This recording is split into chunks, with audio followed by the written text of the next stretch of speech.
So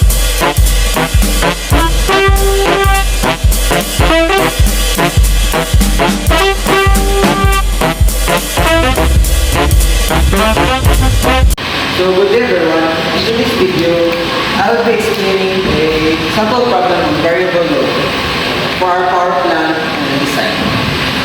So in the problem, a central station is supplying energy to a community through two substations. One substation feeds 4 distributing circuits, the other 6. The maximum daily demand is, as you can see from the power station, which produces 12,000 kilowatts. From there is the substation. The substation A will produce 6,000 kilowatts and substation B produce 9,000 kilowatts. Under that, we have different feeders. So feeder 1 produces 1,700 kilowatts. Feeder 2, 1,800 kilowatts. Feeder 3, 2,800 kilowatts. And feeder 4, 600 kilowatts under substation A. And we have in substation B, feeder 1 is 620 kilowatts. Feeder 2 is 1,500 kilowatts. Feeder 3, 1,000 kilowatts, feeder 4, 2,100 kilowatts, and feeder 5, 2,200 kilowatts, and feeder 6, 3,000 kilowatts. So what is the required? So first we will look for the diversity factor between sub A and sub B. Next, the diversity factor of feeder A, and lastly, the diversity factor of feeder B.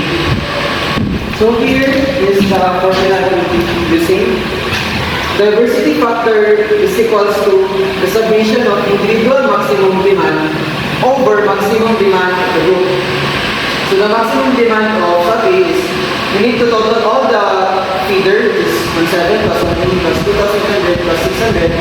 That will result in 6,700 kilowatts. Next, maximum demand of sub B. We have 620 plus 1,500 plus 1,000 plus 1,900 plus 1,200 and plus 3,000, which is equivalent to 11,220 kilowatts. So to get the diversion factor, we need to sum the total demand of sub A plus the total demand of sub B, which is 6,700 plus 11,200 all over 12,000 kilowatts, which is the produced power in the power station.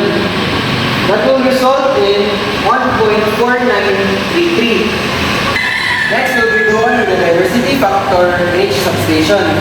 For substation A, we have the total of 6,700 kilowatts over the demand of 6,000 kilowatts, which will result in 1.116. Next, in diversity factor in substation B, we all have a 11,220, which we get by summing the demand in sub B over the produced power, which is 9,000 kilowatts.